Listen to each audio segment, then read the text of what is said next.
복음을 우리가 계속 이렇게 공부하고 있는데, 누가복음은 9장 51절에서 이제 19장 44절까지가 갈릴리에서 출발해서 예루살렘으로 올라가는 과정에 일어난 사건들, 그때 가르친 말씀들, 가르친 비유들, 그때 일어난 기적들, 그와 같은 내용들입니다. 그래서 9장 51절부터 아직까지 이제 매일 성경 순서는 이제 예루살렘 도착하셨는가요? 19장 도착했겠네요.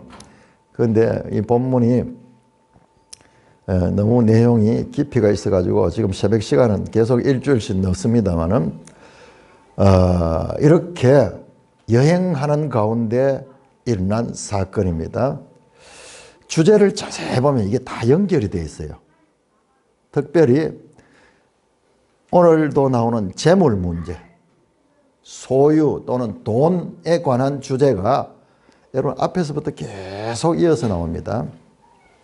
자, 이것은 뭐냐 그러면 지금 이 과정, 갈릴리에서 예루살렘 가는 이 과정은 제자들과 동행하거든요. 이 과정은 단순한 여행뿐만 아니라 이 과정 자체가 제자들을 가리키는 그와 같은 제자도의 시간입니다.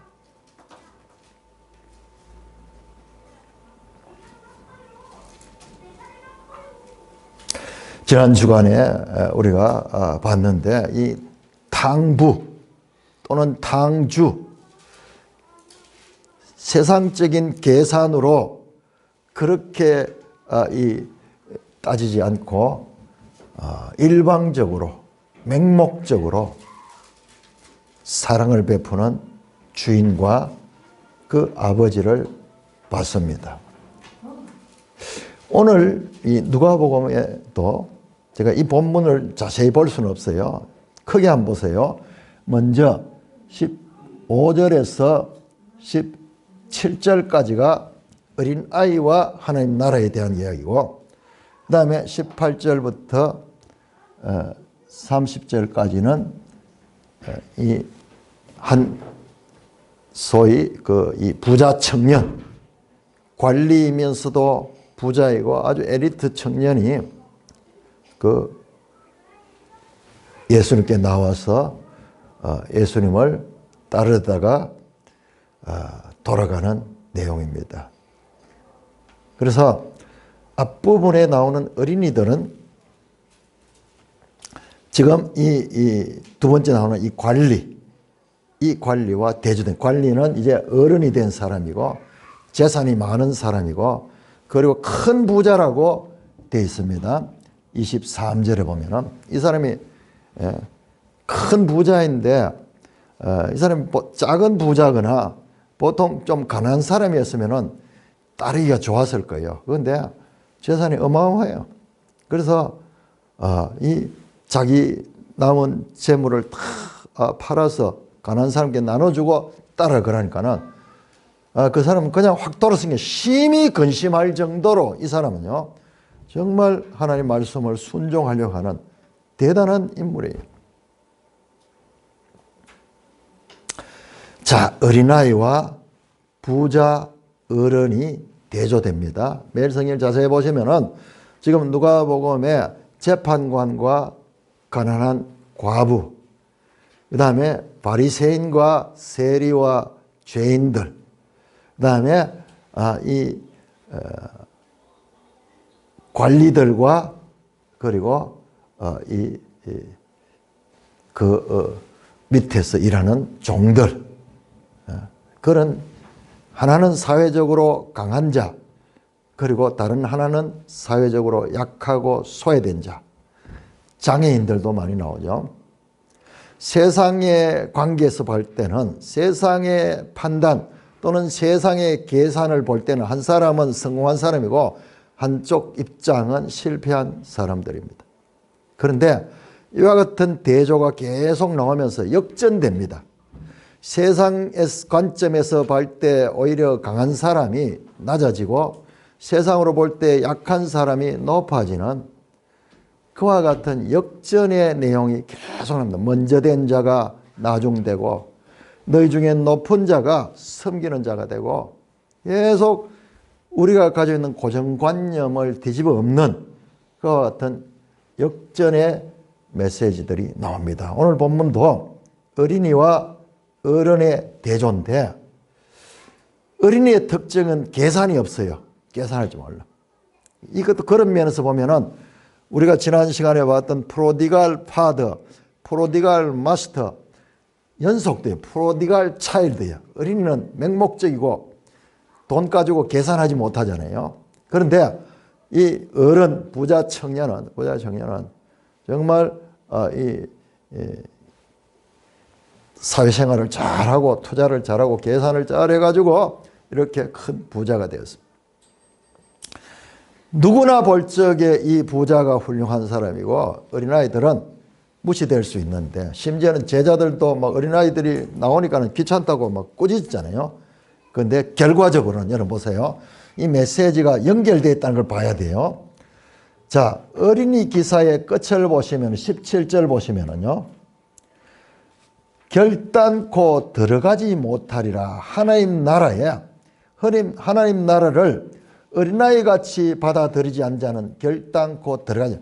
하나님 나라에 들어가는가 안 들어가는가 그 주제예요. 자, 그런데 여러분 24절을 보면요. 24절은 재물이 있는 자는 하나님 나라에 들어가기가 얼마나 어려운지 낙타가 바늘기로 들어가는 것이 부자가 하나님 나라에 들어가는 것보다 싫다. 자, 들어가느냐 하나님 나라에 들어가느냐 들어가지 못하는 이 주제예요. 이 주제. 그런데 결과적으로는 어린아이 같은 자들이 들어갈 수 있고 이와 같이 어른이고 계산이 있는 자들은 참으로 들어가기가 힘들다는 말씀입니다. 그 세상의 계산과 이 하나님의 계산은 다릅니다. 누가 봐도 이 엘리트, 관리, 부자 그리고 이 학벌도 좋고 심지어는 여러분 거기 보세요. 율법을 다 어려서부터 율법을 다 지킨 사람이에요. 그야말로 완벽한 이 세상적으로 보면 완벽한 이 인물인데 경제적으로 심지어는 종교적으로까지 완벽한 인물입니다.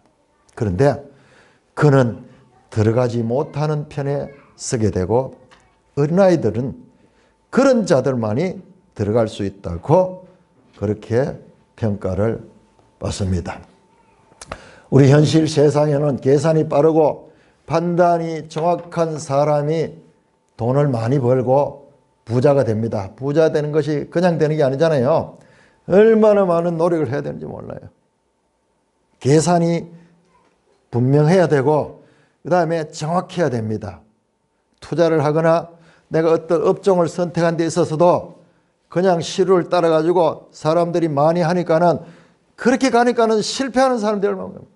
사업을 하는 사람들 가운데 성공하는 율은 제가 봤을 적에 한 10명 가운데 1명 정도 특별히 우리나라는 심한 것 같아요.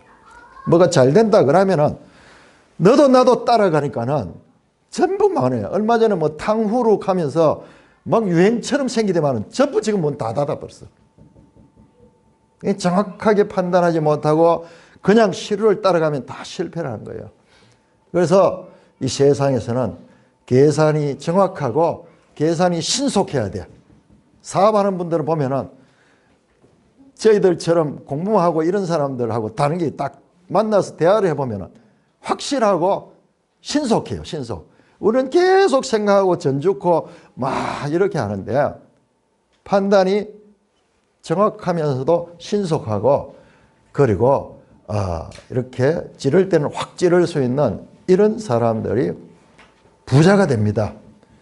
부자 되는 것이 얼마나 힘듭니까? 부자 되기 위해서 얼마나 노력합니까? 그런데 이 세상의 부자는 극소수예요. 이 세상에서 계산을 정확하고 빠르게 하는 사람이 부자인데 예수님도 그와 같은 세상 원리를 바른 것이라고 인정합니다. 여러분 14장으로 한번 들어가보세요. 14장 누가복음 14장. 여러분 예수 믿는 것도요 계산이 분명해야 돼요. 계산이 분명하지 않으면 예수를 못 믿어요. 자 14장 28절에 보시면요 예수님께서 믿음에 대해서 가르치면서 이게 전부 제자들을 가르치는 거거든요. 제자들의 물질관, 제자들의 이와 같이 어떻게 살아야 될 것인가를 지금 가는 과정에서 가르칩니다. 28절 보면은 너희 중에 누가 망대를 세우고자 할지인데 자기가 가진 것이 준공하기까지 족할는지 먼저 앉아 그 비용을 계산하지 않겠느냐. 누가 어떤 건물을 하나 지으려고 그러면은 어떻게 합니까? 예산하고 그 다음에 모든 것을 준비해 가지고 그렇게 하죠.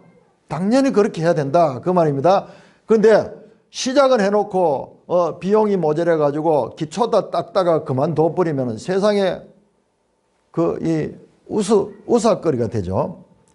우리도 주변에 보면 건물 짓다가 멈춘 그런 건물들, 흉물이 된 그런 건물들 한 번씩 가끔 보이잖아요.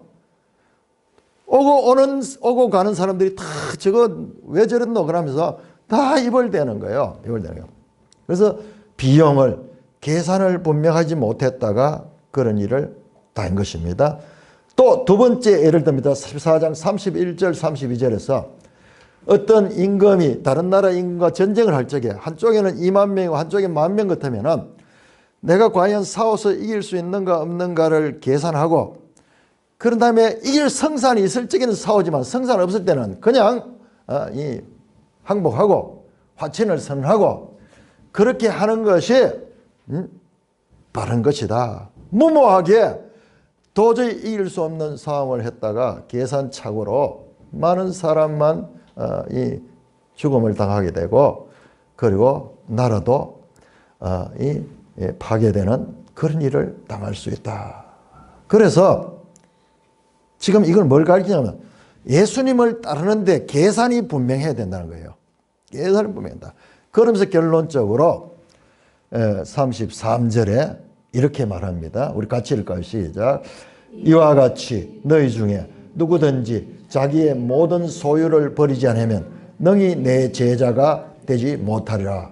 이와 같이는 앞에 나왔던 망대를 건축할 때 계산하는 것, 그 다음에 전쟁을 하는데 계산하는 것처럼 이와 같은 계산이 분명해야 된다.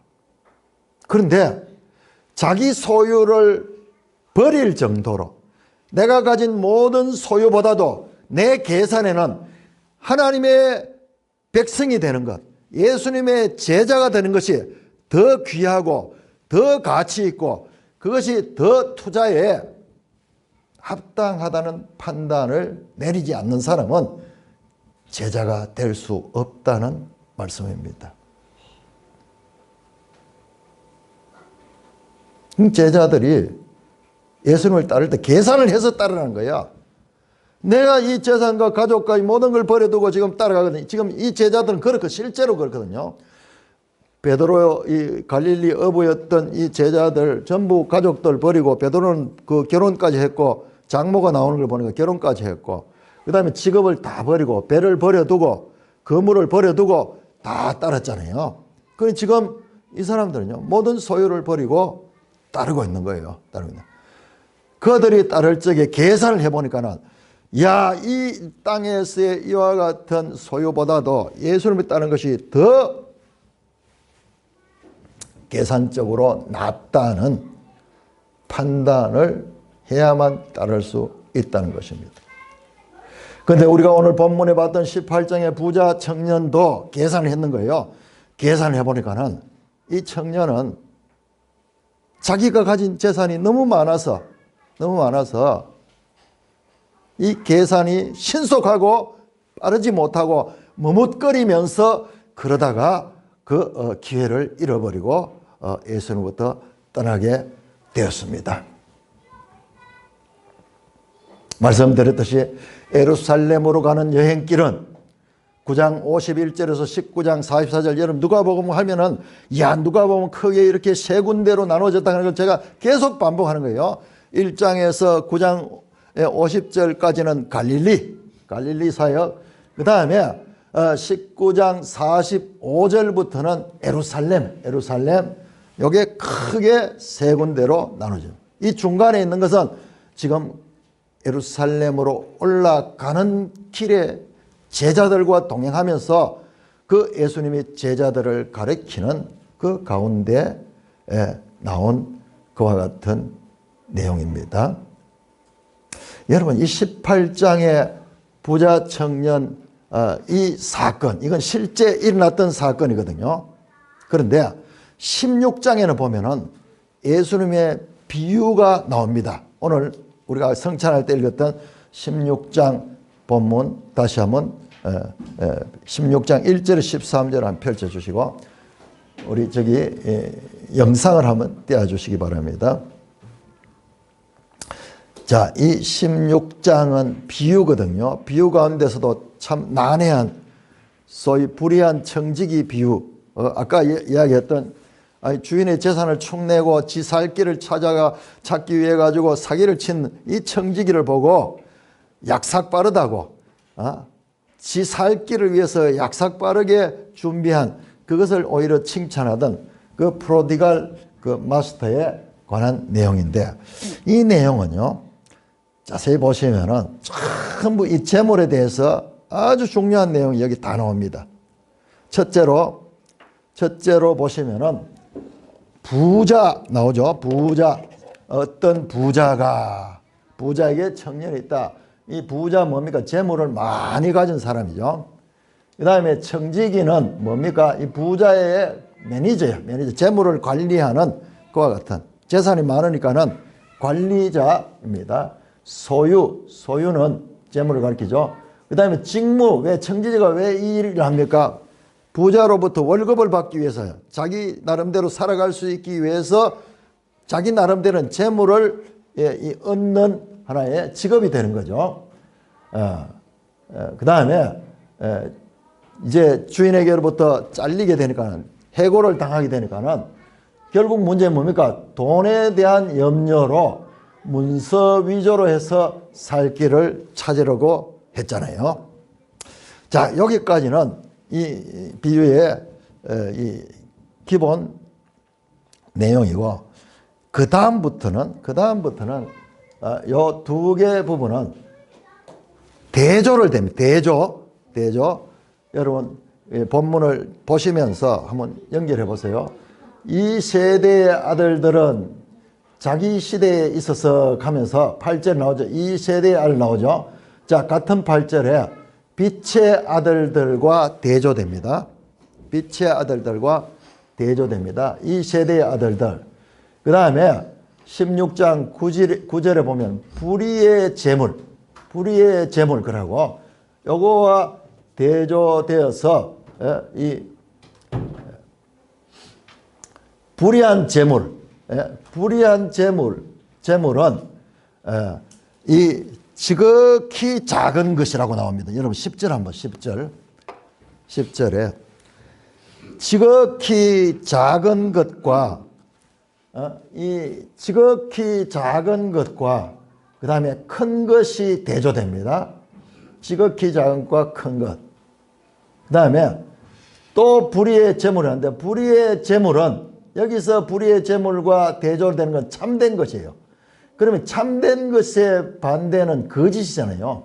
이 말은 불의의 재물 갈 때 여기서는 이 재물이 거짓된 것. 아까 우리 찬송할 때 세상에 헛된 것 갈 적에 그런 의미와도 연결이 됩니다. 그리고 여기에는 참된 것이 참된 것. 그 다음에 또 이어서 12절에는 남의 것 거라고 여기에 대조되는 게 너희의 것입니다. 너희의 것.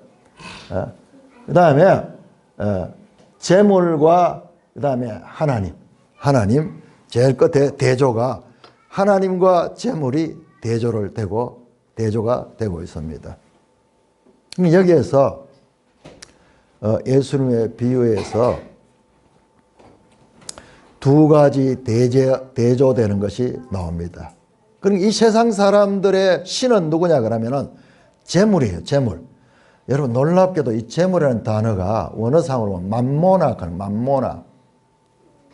맘몬 하면은 돈을 가리키잖아요. 맘몬신. 이 세상 사람들에게 하나님이 없는 이 세상 사람들의, 그러니까 이게 하나님과 재물 거라는 거죠. 하나님과 이 맘몬신. 그렇게 두 가지를 겸하여 섬길 수 없다. 어느 하나를 섬기면은 어느 한 것은 섬기지 않아야 된다. 그런데 하나님을 섬기지 않으면 다 재물을 섬기고 사는 거예요.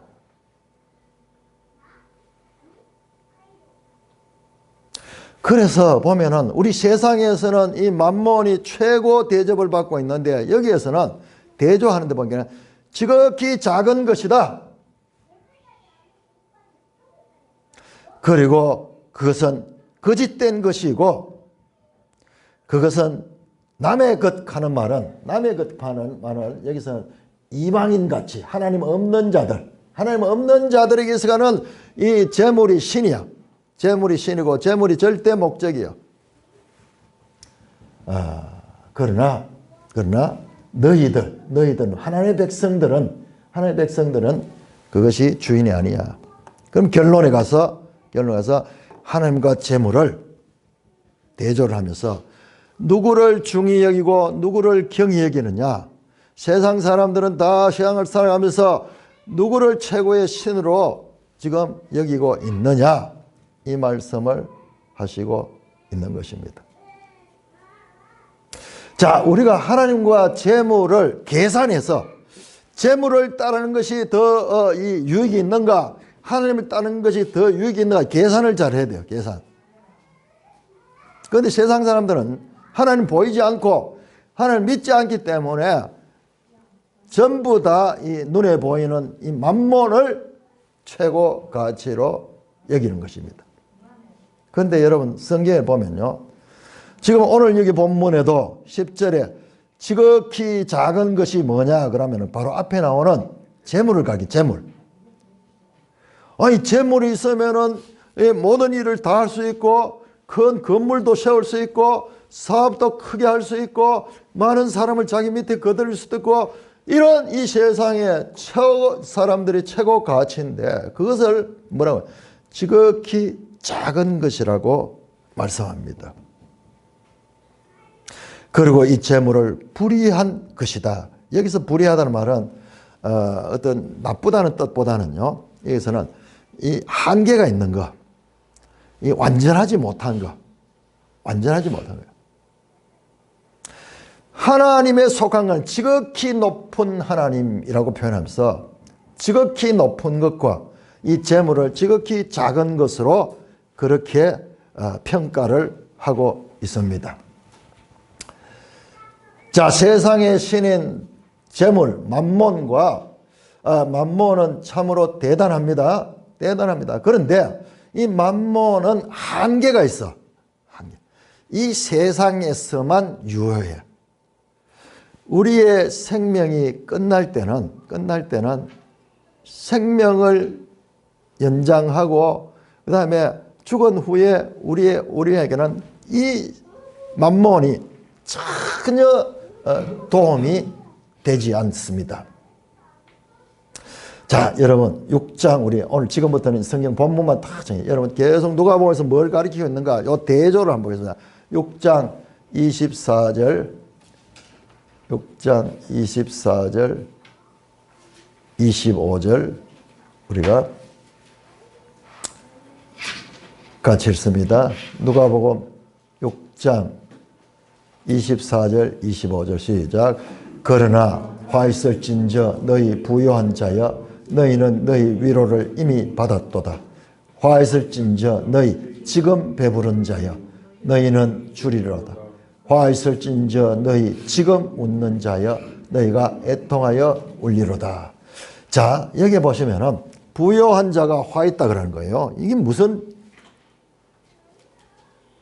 뚱딴지 같은 이야기야. 가난한 자가 화가 있고 가난한 자가 저주를 받은 거지. 그런데 여기에서 부자라고 화 있는 거 아닙니다. 여러분 착각하면 안 돼요. 이 좌파 사람들은 부자는 타도 대상이고 가난한 사람은 막 그렇게 늘 어려운 것이 그렇게 하는 성경 그렇지 않습니다. 비유에 부자 얼마 많이 나옵니까? 우리 방금 봤던 그 부자도 얼마나 선한 부자예요. 종이 자기 재산을 다 훔쳐가도 이 부자 주인은 오히려 그 종이 살 길을 찾아가는데 이 약삭 빠르다고 칭찬하는 그런 부자예요. 그런데 여기 이 부자들은 왜 그러냐 하면 이 현실에서 이 재물을 가지고 있으니까는 그 재물로 누릴 걸 다 누리고 있는 거예요. 그래서 25절에 보세요. 지금 배부른 자, 지금 웃는 자, 뭡니까? 이 땅에서만 가치를 가지고 사는 자인 거예요. 그래서 그들은 이 땅에서 이미 복을 다 받아버리고 하늘에서 받을 수 있는 그런 기회를 다 놓쳐버린 자들이기 때문에 사실상은 이 하늘 앞에 가장 가난한 자들이 되는 거예요. 가장 가난한 자. 자, 우리 12장 한번 나오고 12장. 누가복음 12장 4절 5절. 누가복음 12장 4절 5절. 여기에도 이 세상이 나옵니다. 이 세상과 하나님 나라에 대한 말씀입니다. 12장 4절 5절 같이 읽습니다. 시작. 내가 내 친구 너희에게 말하노니 몸을 죽이고 그 후에는 능히 더 못하는 자들을 두려워하지 말라. 마땅히 두려워할 자를 내가 너희에게 보이리니 곧 죽인 후에 또한 지옥에 던져넣는 권세를 잇는 그를 두려워하라. 내가 참으로 너희에게 이르노니 그를 두려워하라. 강조해서 두려워할 대상이 뭐냐? 이 땅에서 우리를 죽이려 하고 이 대한민국을 침탈하려고 하는 이와 같은 반국가 세력들 참으로 두렵습니다만은 그러나 그것은 두려워할 대상이 아니라고 말합니다.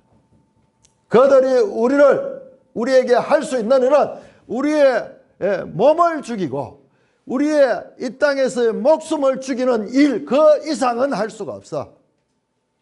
그런데 우리가 두려워할 자는 누구냐 그러면은 죽음으로 끝나는 게 아니라 죽음 후에 심판을 따라서 지옥으로 가게 만드는 그가 누구냐? 하나님이죠. 하나님.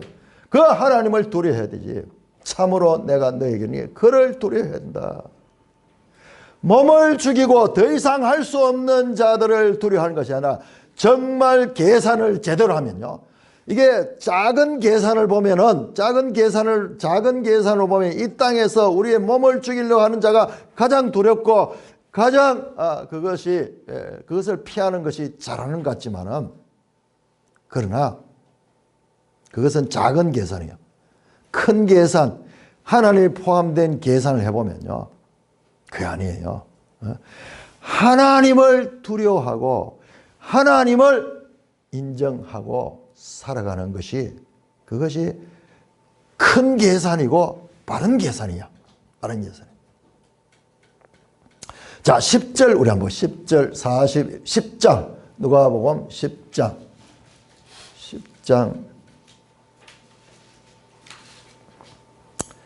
41절 42절. 여러분 누가복음을 읽다 보면 우리가 가진 고정관념이 흔들리는 그런 내용들이 계속 나옵니다. 자, 10장 41절 42절 마리아와 마르다 자매 이야기죠. 같이 읽습니다. 시작. 주께서 대답하여 이르시되 마르다야 마르다야 네가 많은 일로 염려하고 근심하나 몇 가지만 하든지 혹은 한 가지만이라도 족하니라.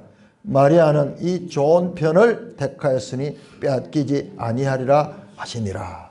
유명한 마리아 마르다 자매가 예수님이 그 집을 방문해서 마르다 언니는 그 예수님을 대접하기 위해서 음식을 준비하고 집을 청소하고 이러면서 막 분주하게 있는데 동생 마리아는 아무것도 안 하고 예수님 발치에 앉아가지고 말씀만 듣고 있는 거예요.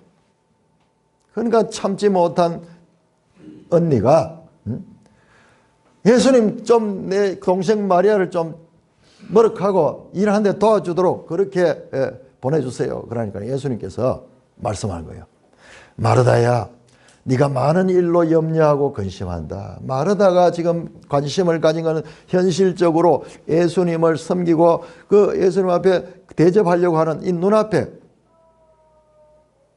우리 번역이 조금 아쉬워요. 2절, 42절에 몇 가지만 하든지 혹은 한 가지만이라도 족하니라. 여러분, 이 말씀은요, 궁극적으로 우리에게 필요한 건 오직 한 가지다 그 말이에요. 하나님을 우선하고 지금 예수님의 말씀을 듣는 이것은 이 시간이 아니면은 개인적으로 할 수 없는 거예요. 그래서 마리아는 거기에 올인하고 있는 거예요. 근데 예수님은, 마리아는 이 좋은 편을 택하였으니 이것은 뺏기지 아니하는 것이다. 하늘에 속한 것이기 때문에 이 땅에서 누가 빼앗아갈 수 없는 그것, 하늘에 속한 것을 마리아는 택했고, 너는 고맙지만은 예수님을 섬기려고 하는 게 얼마나 고맙습니까?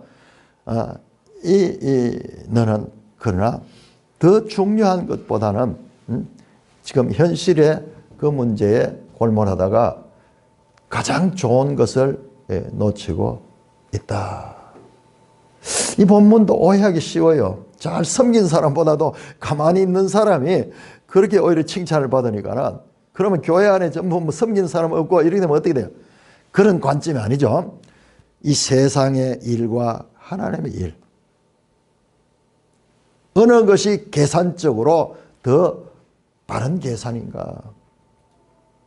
공동번역에는요, 42절을 실상 필요한 것은 한 가지뿐이다. 우리가 영원한 이 하나님 나라에 들어가기 위해서는요, 뭐 여러 가지 현실적인 이런 것들이 아니고 바로 그 예수님을 따르는 이것이 우리가 선택해야 될 길이라는 것입니다. 자, 9장 25절 보세요. 9장 25절. 누가복음 9장 25절.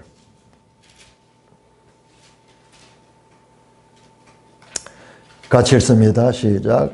사람이 만일 온 천하를 얻고도 자기를 잃든지 뺏기든지 하면 무엇이 유익하리요? 계산적으로 온 천하를 얻었으면 모든 거 가질 거 다 가졌잖아요.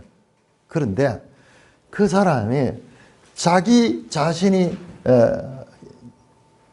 없어지면은 천하를 얻은 것 자체도 무익하다는 거죠. 무익하다는 거예요. 자, 12장 19절에서 21절 유명한 이 어리석은 부자 비유입니다. 이 부자가 사업이 잘 되고 이래서 창고를 늘리고 하면서 이제 평생 떵거리며 먹고 살 걸 다 준비해 가지고 그렇게 자기 만족하고 있는데 20절에 보면은 하나님이 이르시되 어리석은 자여 오늘 밤에 내 영혼을 도로 찾으니 그러면 네 준비한 것이 누구의 것이 되느냐. 이 재물이 참 좋은 것이지만은 대단하지만은 그러면서 21절 같이 씁니다. 시작. 자기를 위하여 재물을 쌓아두고 하나님께 대하여 부여하지 못한 자가 이와 같으니라. 계산을 잘못하는 거예요. 이 땅의 것만 계산하고 이 땅의 것이 다라고 생각하니까 하나님에 대해서는 전혀 계산을 두지 않고 하니까는 이 자는 어리석은 자고 자기가 쌓아놨던 것이 아무 설모가 없는 그런 일이 되어버려요. 누구 좋은 일 시킨지 모르겠어.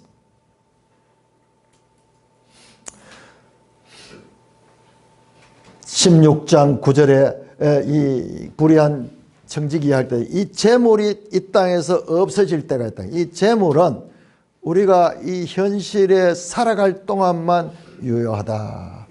자, 우리 9장 62절을 보세요. 예수님은 계속해서 이 계산을 가리킵니다.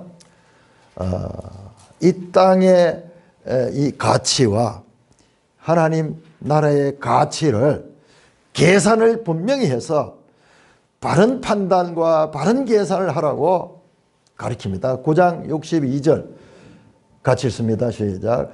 예수께서 이르시되 손에 쟁기를 잡고 뒤를 돌아보는 자는 하나님 나라에 합당하지 아니하리라. 이 사람들은 제자가 되겠다고 예수님을 따르겠다고 그래요. 그런데 예수님이 손에 쟁기를 잡고 뒤를 돌아보는 자 뭡니까? 이 땅에 이 일에서 과거에는 뭐 전부 농사 짓고 살았으니까는 그렇게 이 현실에서 이 소득을 올리는 그 일에 집착하고 그 일에 미련을 버리지 못한 자, 아직까지 재물에 대한 관심 때문에 하나님께 대한 그 관심을 가지지 못한 자, 그런 자는 하나님 나라에 합당하지 않다. 계산을 분명히 해야 된다. 그 말이죠. 자, 10장 볼까요? 10장 20절. 자, 10장 20절은 그 70 제자들이 나가서 예수님 말씀대로 가서 그렇게 해서 이 둘씩 흩어져 가지고 각 마을마다 들어가서 예수님 말씀대로 딱 예수 이름으로 명하노니 귀신아 떠나가라. 그러면 귀신들이 막 떠나가고 병든 사람께 나사렛 예수 이름 명하니 깨끗함을 나음을 받으라. 그러니까 막 환자들이 막 낫고 이런 막 기적이 일어나는 거예요. 말씀대로 순종하니까는 제자들이 그런 능력이 나타나는 거예요. 20절에 보니까. 그래서 제자들이 와가 예수님 앞에 흥분해가지고 예수님 말씀대로 하니까는 이런 일이 일어났습니다 하면서 막 보고가 돌아오면서 너무 기뻐하는 거야. 그때 예수님께서 20절 같이 읽습니다. 시작.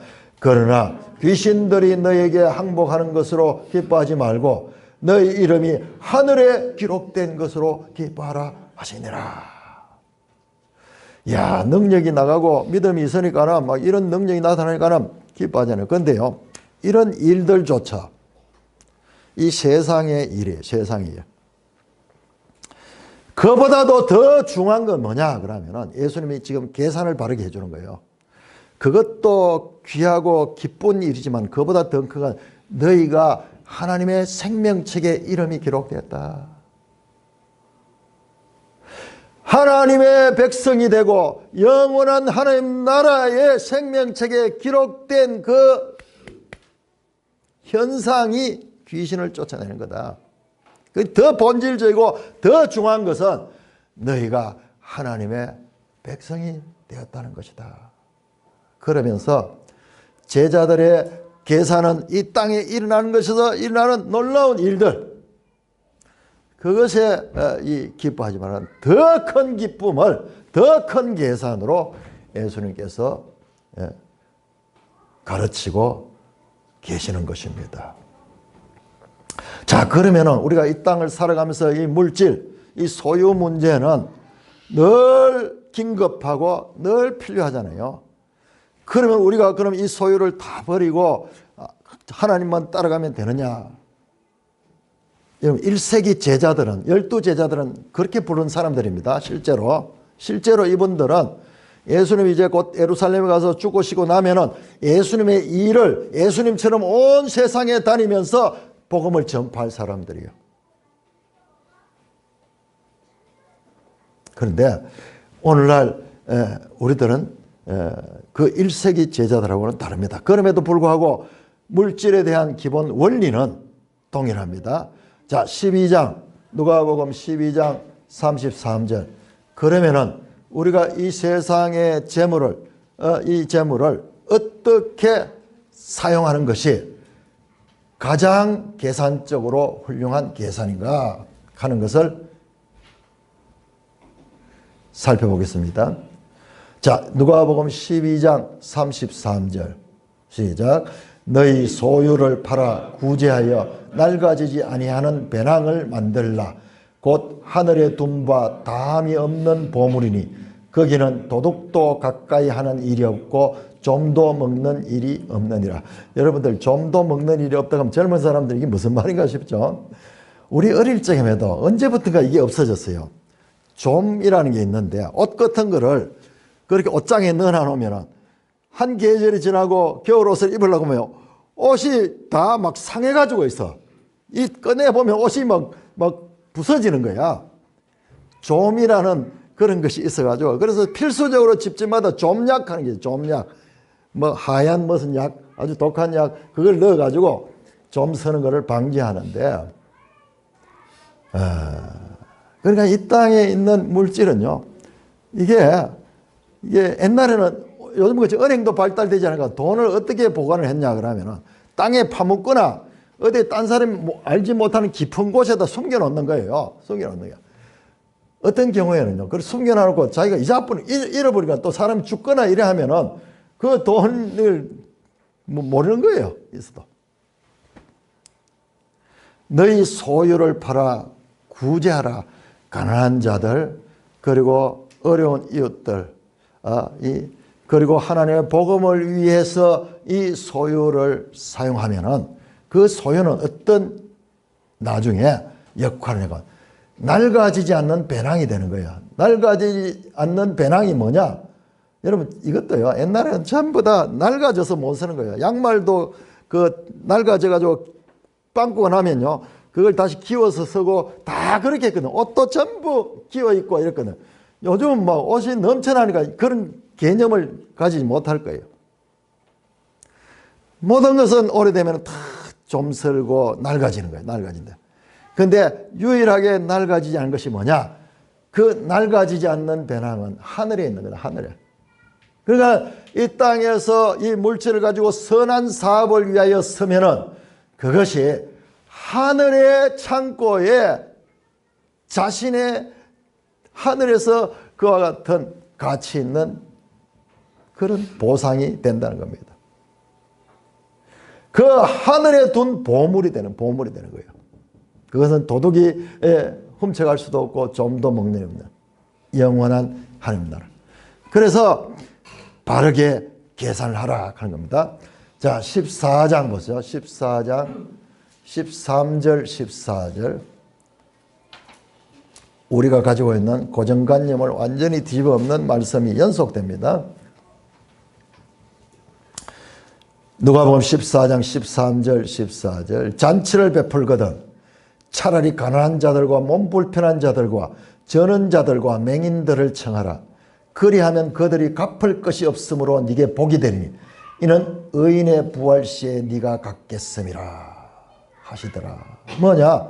여러분 우리 잔치 초대하거나 지금도 결혼식 하객들 이렇게 하려면 어떻게 합니까? 전부 아는 사람들 청첩장 돌리고 그렇게 하고 나도 거기 가잖아요. 가야지 오지. 나는 가지 않는데 딴 사람들을 초대하면요. 그것은 딴 사람에게 욕을 얻은 거예요. 욕을 얻은. 그런 사람들 가끔 있죠. 가끔 있는데 그런 사람들은 사람들한테 눈치를 보게 되고 대체로 보면 주고받는 거예요. 주고받는 것 같아요. 우리 같은 경우에는 이제 자녀가 많다 보니까는 딴 사람은 이제 알리기도 이제 힘들어져. 보통 한두 명하고 끝인데 이게 기본적으로 주고받는 기브 앤 테이크의 문화인데 그런데 여기는 정반대예요. 몸 불편한 자들, 가난한 자들, 저는 자들, 맹인들, 과거에는 복지 이런 게 없기 때문에 이 사람들은 사회적으로 가난할 수밖에 없어. 그런 사람들. 다시는 거기에서 참으로 회복될 수 없는 자들. 그런 자들에게 베푸는 것이 이것이 그냥 내 소유를 그냥 소비해버려 다시 받지 못하는 거 낭비하는 것 같잖아요. 그게 의인들의 부활 시에 갚는다. 하나님 나라에서 갚음을 받는다는 거예요. 하나님 나라의 상급이 크다는 거예요. 진정한 계산은 그냥 이 땅에서 소유를 물질을 가지고 주고받고 하는 이것이 세상에서는 지혜로운 것 같지만은 더 큰 계산을 가리키는 예수님은 하늘의 보상까지 계산에 넣고 있는 거예요. 그래서 이 계산은 큰 계산입니다. 누가복음 18장 22절에 이렇게 말합니다. 오늘 본문에 나왔던 그 부자 청년에게 말했죠. 이 부자 청년은 율법을 다 잘 지키고 그렇습니다. 근데 예수님께서 한 가지 부족한 게 있다. 뭐냐? 네게 있는 것, 그 재산을 가르치죠. 다 팔아 가난한 자들에게 나눠주라. 그리하면 하늘에서 네게 보화가 있으리라. 또 방금 가르쳤던 그 내용과 똑같은 거예요. 사실상 의미가 똑같습니다.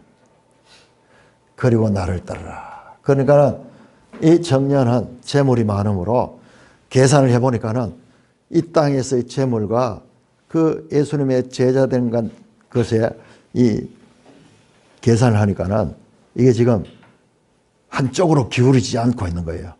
보통 사람 아니죠? 대단한 사람이, 보통 사람은 뭐 계산할 것도 없이 확 한쪽으로 기울어질 텐데 이 청년은요, 몹시 고민한 끝에 이제 돌아가게 되었습니다. 자, 우리 고린도전서 6장 우리 한번 찾아보겠습니다. 고린도전서 6장 2절 3절.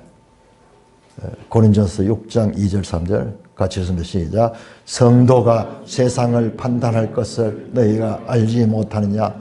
세상도 너희에게 판단받겠거늘 지극히 작은 일 판단하기를 감당하지 못하겠느냐? 우리가 천사를 판단할 것을 너희가 알지 못하느냐? 그러하거든 하물며 세상 일이야. 이 사도 바울은 예수님의 이와 같은 큰 계산법을 따라서 지금 가르칩니다. 이 세상의 일들을 갖다가 지극히 작은 일이다. 예수님 가르침이 그대로 나와요. 지극히 작은 일이다. 그러면서 큰 계산을 하고 있습니다. 자, 우리 히브리서 10장 우리 하나 찾아보죠. 히브리서 10장 34절. 예수님의 가르침이 1세기 교회에서 어떻게 적용이 되는가? 자, 히브리서 10장 34절입니다. 같이 읽습니다. 시작. 너희가 갇힌 자를 동정하고 너희 소유를 빼앗기는 것도 기쁘게 당한 것은 더 낫고 영구한 소유가 있는 줄 알미라. 여러분, 여기 1세기 이 초대교회 성도들 이야기거든요. 그래서 이들이 복음을 전하다가 예수님 믿다가 감옥에 갇힌 자들을 돌보고 그들을 위로하고 뿐만 아니라 너희 소유를 빼앗기는 것도 기쁘게 당한다. 소유를 빼앗기는데 그것을 기쁘게 여겼던 건 뭐냐 그러면은 예수님의 가르침이에요. 예수님의 가르침이에요. 이 땅의 재물을 잃더라도 그 하나님 나라를 얻게 된 그와 같은 계산이 있기 때문에 그는요 기쁘게 소유를 빼앗길 수 있었던 것입니다. 계산이 분명했기 때문에 만약 계산에서 이 소유가 정말 자기들에게 가장 중요한 것이면 이보다 더 비극적이고 슬픈 일이 더 있겠어요. 그러나 이것은 지극히 작은 것이고 이것은 더 낫고 영구한 소유의 보상이 있다는 믿음을 가졌기 때문에 이 소유를 빼앗기는 것도 기쁘게 당할 수 있었던 것입니다. 사랑하는 형제 자매 여러분, 이 세상의 최고의 지위를 누리며 만인의 숭배를 받는 것이 만몬, 즉 돈심입니다. 돈심. 이 돈의 권세는 대단합니다. 돈이 있으면 무엇이든지 할 수 있고 사람의 높임을 받을 수도 있습니다. 우리나라 대통령도 경제 대통령이에요. 심지어 죽어가는 사람도 일시적이지만은 최고의 의술을 동원해가지고 살릴 수도 있잖아요. 그 반대로 돈이 없으면은 하고 싶은 것도 마음대로 할 수 없고 심지어는 먹을 것도 없어서 배고프고 굶주리고 참으로 자기의 생명조차도 위협을 받는, 그래서 다른 사람부터 멸시를 받고 천대를 받을 수도 있습니다. 그래서요, 왜 누가복음에 예수님께서 재물에 대해서 이렇게 많이 가르치냐 그러면요, 여러분 이 재물을 소홀히 생각 안 됩니다. 이 세상의 신은 뭐냐? 이 만몬이 만몬.